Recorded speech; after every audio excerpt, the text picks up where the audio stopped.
My name is Valerie Ashton. I'm the Reclaim Artist in Residence for this year at the Haliburton School of Art and Design, or as my son calls me, the Crazy Dump Lady.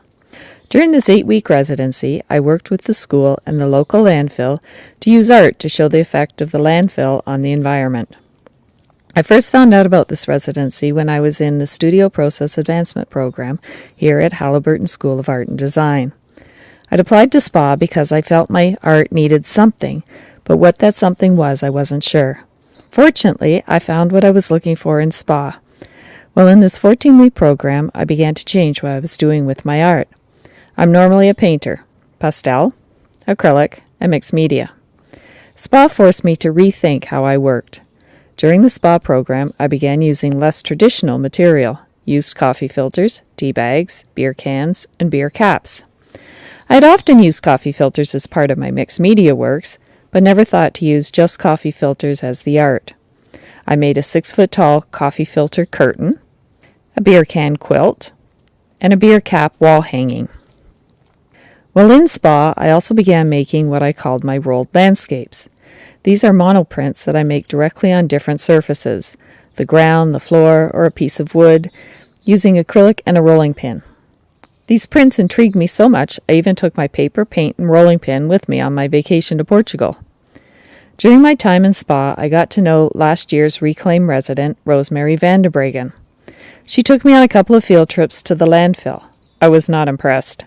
It smelled really bad, you had to be careful where you stepped, and people would actually steal your garbage. But I could also see why Rosemary wanted to start this residency. There were way too many things being thrown into the landfill that should not have been there. As I was working on my discarded object art in SPA, one of my instructors jokingly said maybe I would be next year's Reclaim resident. I'd not really thought about it until then. But the more I thought about the residency, the more I decided it was something I would like to do. I actually began working on my proposal for the residency during SPA.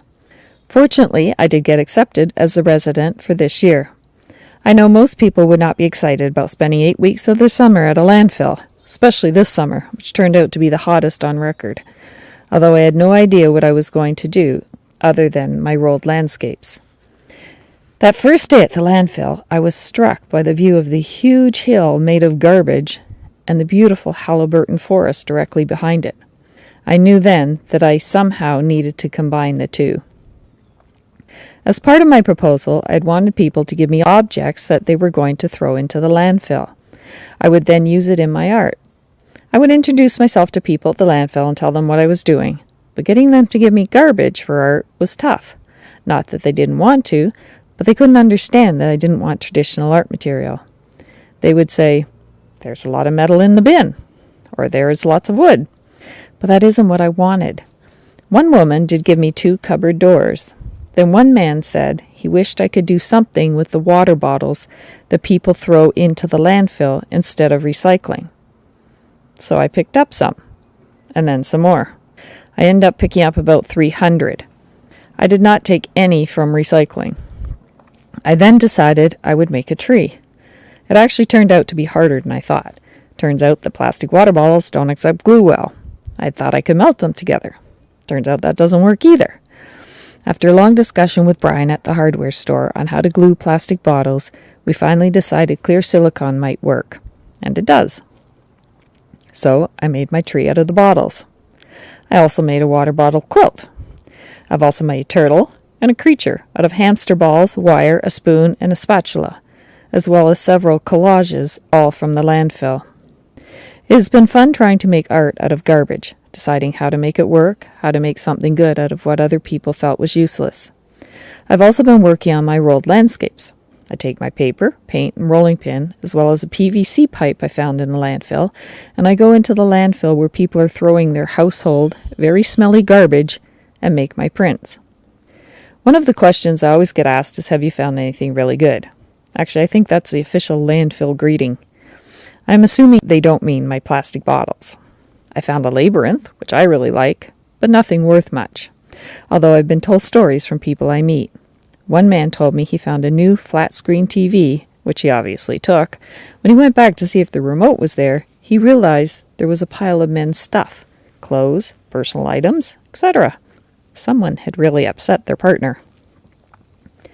Another man told me he found a vase that his wife later sold on eBay. Final bid, $1,600. Pretty sure my plastic bottles will not be worth that much. I've started collecting these stories in a journal. I've quite enjoyed my time at the landfill. It actually got to the point where on the days when it is closed, I'd be looking forward to getting back there. I've met some very interesting people and had some interesting experiences, such as the day I was standing near the back of the construction materials when I heard a noise behind me.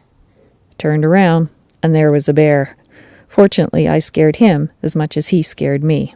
He ran one way, and I ran the other.